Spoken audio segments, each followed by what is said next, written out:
on Chick Smooth. My man Chick Smooth is in here. Chicks, I want to be on Chick Smooth shit tomorrow.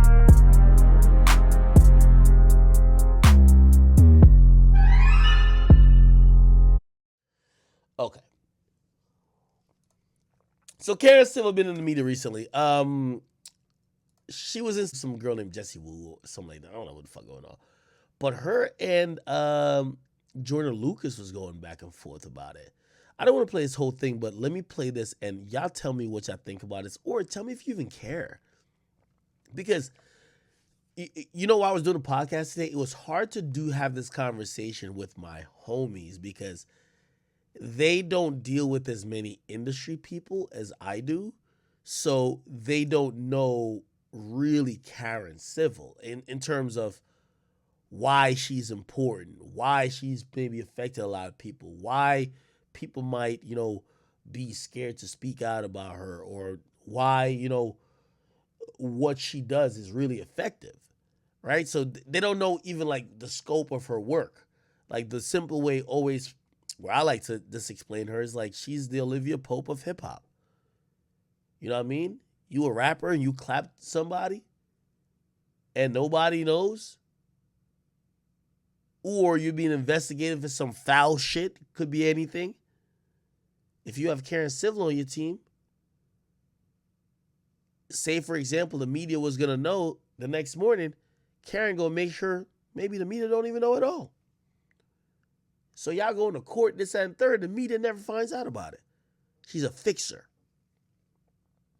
She could protect your public image. And she's going to do things to make sure you get in advantageous positions. In the music business, that doesn't always mean be on the up and up.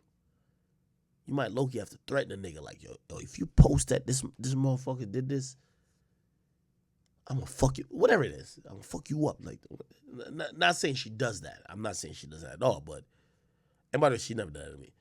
But hearing everybody like talk about her, I've just always thought that was her anyway. You know what I mean? So, Joyner Lucas came out and said, "Yo, she took my $60,000 when I didn't have no money." Somebody said she could also fuck people over. Yo, this is the music industry. A lot of people get fucked over. I've seen it. I don't want because I kind of stay out of this shit, and I've never done dealings with Karen like that I could even be in a position where I'm like, she took money from her, took anything from me. So maybe like just my positive experiences with her is going to just bias whatever I'm going to say. And I don't want to bias the conversation out. I'm going to play a little bit of this. This is the conversation between Joyner and Karen. Full transparency, when y'all are bored, just say it in the chat like, this is boring. Turn it off and talk. And I'll talk, right? But I want to give y'all some context because they had just a whole saga. Here's this. Had left was a little bit of bread that we had. Oh, I guess I'm pausing again to explain why I went on that sidebar. I say that to say Karen has developed a lot of relationships during a long time. I remember one time remember my first Instagram that got deleted? I remember trying to get it back. Like Charlemagne had called me. It was like, yo, I'm gonna connect you with Karen Civil. She'll gonna help you. Like she has some people over there. And that was one of the first times I ever spoke to Karen. But like what I realized is that Karen knows a lot of people. She got connects. Like put it like this. Like now I could reach out to people that work at Instagram, for certain stuff at least. But back then, like Instagram was the Illuminati. Like you don't even know what was going on there. So when someone could tell you like, oh, hey, no, I could go talk to somebody at Instagram. It's like, whoa, right? So like she's always had these connects.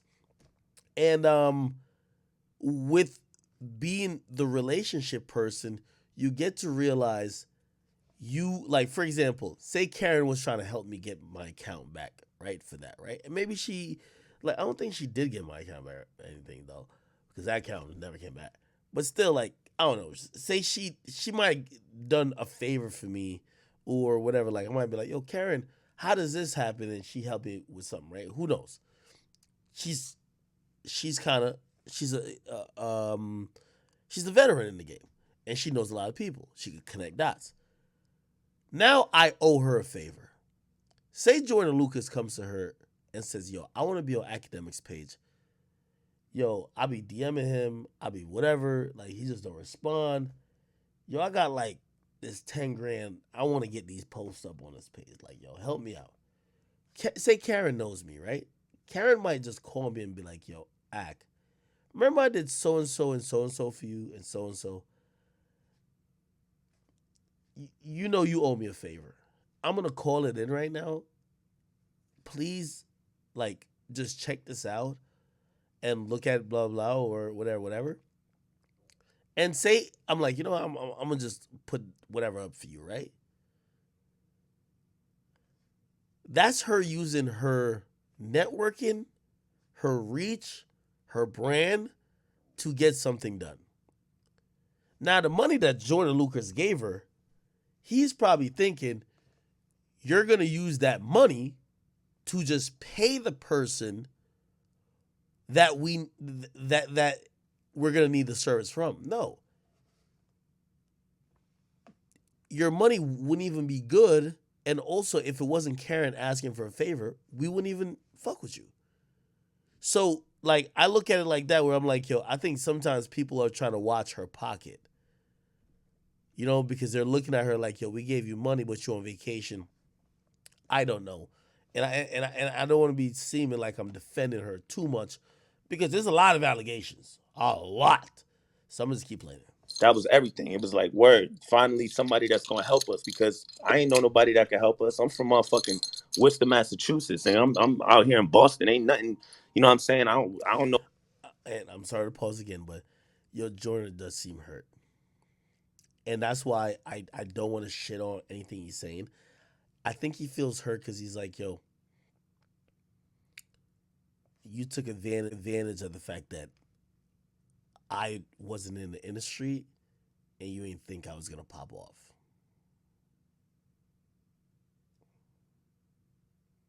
Happens. Know the first thing to fucking do to get on. So I'm thinking, you know what I'm saying, align myself with somebody that's already in the game doing it. This person gonna take me under their wing. So you name your price. Your price was 60K, whatever the fuck it was. It was like, bet, let's pay that. Told my investor, let's pay that. This motherfucker say, you sure? You sure you want to pay this woman? I said, Skazoo say he know her. Let's pay her. Mind you, like I said, my son about to be born. So I said, fuck it, let's go. We paid you. I remember going to the bank. We went with Skazoo. I walked in to the bank with the nigga. I'm in. Tell a lot of aspiring artists, but also people who are very new when it comes to the music business. The music business is not really a place where people go to invest. Invest in Bitcoin. Invest in other things. Invest in the real estate market. Invest in the stock market. Invest in things that you'll see actual returns, and that could be more of a certainty than the music business. The music business, unless you're one of the major labels, which you have a fail-proof system, you control and own part of Spotify and Apple. You've leveraged your catalog so much, you kind of control the players at the seat of the table. If you're not that, please remember that I always look at people who, like, they say they street niggas and they putting in a lot of money into this shit. I always look at it as like, oh, that's just money laundering money. That's money that you don't give a fuck if you lose. Because just truthfully, and this what I was trying to say is, like, the labels, they have a foolproof, like, fail-proof system. All them street niggas and everybody doing it, like Joyner seems offended. And I would be offended too. I've spent my own money on some shit, and when it felt trivialized and when it felt like people just took it and ran, I was upset. But what the music industry has created, because it's really the place for money laundering. I'm telling you this. When street niggas put money into the music, it's money laundering. It's not like they're like, oh my God, I'm putting my last 500,000. Yo, I gotta build some shit because I'm getting too much money somewhere else. Let me just put $500,000 in this shit and hopefully it builds to something that I could explain why I got so much cash. The labels, they're investing all of that because they're playing a fixed game that they're always gonna profit up on, especially now in the streaming era. I'm telling you, this is a fact. So, Joyner, as an artist, and he's like me a little bit. I'll tell you the truth. Spotify asked me, they said, do you want us to deal with like a manager? Like we'll just tell your man, because I have complete control creatively. I have to approve or deny every and anything. That, oh, well, we don't want to bother you. Your talent, you're busy. We could just ask your manager, or you could just give us the approval to do what we want to do, or not like do what we would normally do in your best interest. And I said, how about you just ask me? So you know what that means? I'm on every meeting. I'm on every call. They'd be like, hey, you could bring your team in for this one. Nah, I'm here. Talk to me. You got to talk to Akademiks. Well, y'all wonder why I'm tired? Because usually people, they have 5, 6 other people doing the meetings. I'm going to tell you why I'm telling you this. Joyner seems like he's a little bit like me. You feel offended when now your heart is in it. It's not just you're doing some shit randomly. You've invested your time, your heart, your effort. Now money, even though it wasn't his money, he felt like it was the last money that was going to be given towards him. So he gave that and he's watching the money. I do that too. And then when he thought it was like getting funny, he got really upset. That's why he cares so much. You're going to hear the care in his voice. He's upset. But the music industry is for people who could lose $500,000 and not give a fuck. It's not for the people who, I spent this money and what really happened with it. The music business, I'm gonna just end that there because I don't want to explain. I know niggas who's spending money in the music business, and I'm like, yo, that's not even your budget. You don't have a budget to spend that. Nigga, you're taking that from some probably illegal activity you're doing. You're funneling it through the music business. You're hoping that something pop off in music that you could explain and act like all the money you're getting is music. It's not the case. But I digress. Let me keep playing this. Radio got paid, such and such. Nowhere in this memo this said anything about radio. We were already paying radio. D and Shadow and them niggas or whoever the fuck is out here in New York doing their thing. We already was doing that shit. We didn't pay you for radio. That's not why we got you. That's not why so you telling me right now that we paid radio with that? Where? How? I'm looking at the memo right now that you sent me. Nowhere in this motherfucker does it say you was going to put 20, 30,000 in radio. It don't say that. All it says was radio interviews. We didn't even get no fucking radio interviews. There was no show openings. There was no blog placements. And what you talking about? That's another thing too, right? And I talked to Karen, by the way. You know, I said to her, so first of all, you're not paying the Breakfast Club for an interview. Let's be very clear. You're not paying me for an episode of Off the Record. That's not happening. If that was the case, and that's where the street niggas, they be coming in like, oh, we could get money too. Everybody would just pay for the shit. Be like, yo, so if I give you like 10 grand right now, you do an episode, or 20 grand, you do an episode of me? No. what was that? What was I saying? I just forgot. Fuck. Oh, the interview shit. You know, the money that you thought that was going to be allotted for radio interviews was going to be Karen cold calling Charlemagne, cold calling Ebro, cold calling Big Boy, and all the other like media personalities from big markets, and asking them for a favor. Hey, you know I'm working with this one artist named Joyner Lucas. Like, yo, he loves your platform. Yo, like, yo, you remember when I did this for you, Charlemagne, or blah blah blah, or whoever else? Yo, could you guys give him a Breakfast Club interview? Could you guys give him a Hot 97 interview? Could you guys give him a Real 92.3 interview? You them niggas ain't getting paid for the interviews. Like you're not paying iHeart to get interviewed. You know what I mean? So the money you got to think about like that is that you're paying her to try to use your relationships. But here's the thing. She might try to use her relationships and everybody still says no. That's why it gets tricky. You're paying her to use her relationships and she might use it and everybody still say no. Let me keep playing. Mix shows. We was already getting mix shows. I didn't need you for that shit. That's not why I got you, because I couldn't get a fucking mix show. I didn't get you because I couldn't get a radio interview. I didn't get you because I didn't have a little bit of a little blog traction.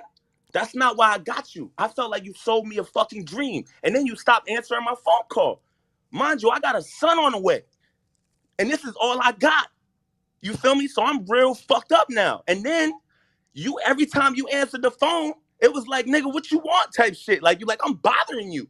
And then I noticed you said some shit on your tweet, like, or the shit that Shade Room posted, your little letter and shit, where you was like, oh, you know, artists think they have 24 access to you. Motherfucker, if I just handed you 60K and I had access to you before, I should have access to you now.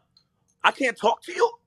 Who the fuck you think you? I can't have a conversation with the person I just handed 60K to her account. I don't know who the fuck you paid or what. You didn't give no breakdown. Hold on, fam. I'm gonna let you speak. All right, hold on. Let me try to get to Karen. Did I? It's not to that. I just, you feel me? So I got to really go back and look for it for the people that I brought upon on your team. The same way you said, Karen, I didn't know you was doing all of this. Whoop-de-whoop. It's a conversation I had with Sean. I know you need certain things. The area you were from, you told me I got radio and I got city on lock here. Cool. So when it comes to interviews, when it comes to certain things, I paid a radio person for that to help with that, a PR person. So, and then can you show me context, that? Wait. Yes, can you show me that? Please. Yeah.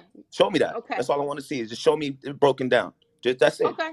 No, that's fine. But let me finish. Go ahead. So then when I guess you made a comment yesterday, someone sent it to me today. Even let's go back. So when you got upset and all right, she says a lot, but I don't want to play this whole thing. I guess the point I was trying to say, okay, and y'all tell me what y'all think it is. If you think it's scamming, it's scamming, whatever. The thing about what Karen does, Karen connects dots, right?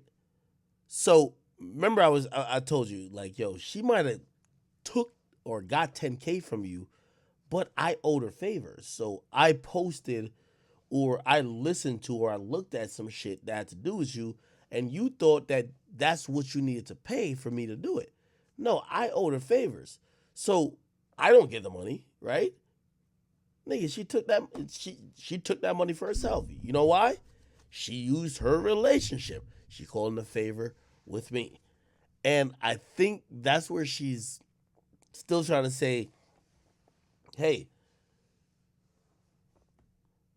for the people who are talking about refunds and this and third, she deserves your whole budget if she could get it done without paying. Let me say that again. If you gave her $60,000 for her to get you on some blogs, to get you an interview with so-and-so, to get your record playing with blah, blah, blah at this time, and everything happens, but she did it for free, granted, she might have told you, in the money that she charged you, this is my fee. But now you realize her fee is actually way higher because she didn't have to do anything. What did she do wrong?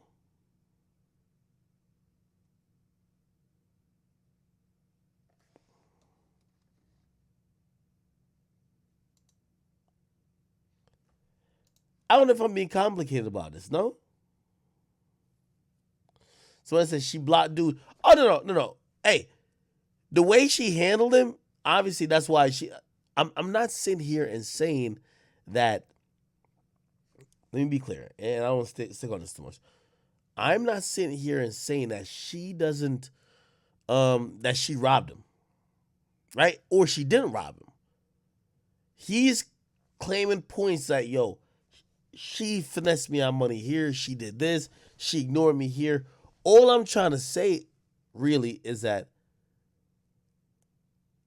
I know people that operate like Karen. And when you operate like that, you might tell someone, pay me because that's around what it costs for blah, blah to be done. And then that particular person, they get it done for free. I hope you understand that. Why she ignore him? Yeah, I'm not defending that, bro. Like, she probably thought that nigga was gonna pop. She probably thought it was fucking annoying. She probably was like, yo, damn, why this bum ass nigga keep hitting me? Probably blocked that nigga, of course. Not saying it's right. That's what she probably did. Talk about the hacking. I think Karen wild as fuck for admitting some shit like that. Karen's supposed to do her dirty work and never admit to it. But all the hacking shit, I thought that was, out of line. I don't like it. Someone said I'm doing hella damage control. Bro, I'm not, bro. Oh my God. I'm just trying to explain to y'all, nigga, I see this industry and there's a lot of people like Karen. It's just like, how many blogs exist now? How many people do YouTube now? Are they academics? No. But you know they exist, right? What I'm trying to say is that what Karen does always is going to happen. We're in the music business. Let me again explain it to you. Radio DJs are broke as fuck. They don't get a lot of money from the station they're playing for. If they're not talking and they're only playing music, a lot of these dudes, even on the biggest radio station here, they're not getting $5,000 a month if they only have a mix show once a week. They're not getting $5,000 by the station, right? So what ends up happening, right? There's a lot of paper bag transactions going on because the platform they control is powerful. Yo, I'm going to give you $3,000 to spend this for like a week or a week and a half. They're going to take the money. So when y'all being so critical this and third, I'm like, I know the music industry is filled with all type of shit that nobody really could admit. You pay for radio, that's payola. That's illegal. But does everybody pay for radio? Yes. Everybody pays for radio. I'm sorry to tell y'all that.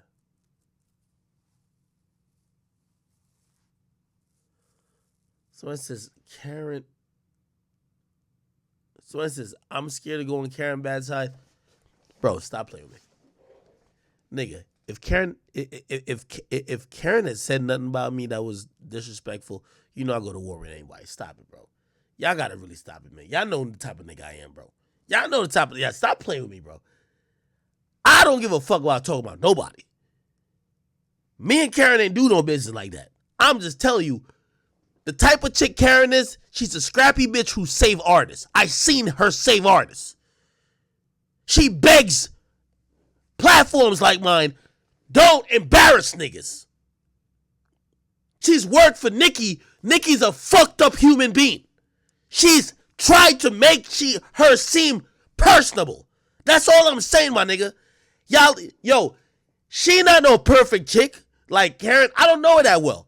But anytime I've ever had interactions with her, she's making fucked up artists look better.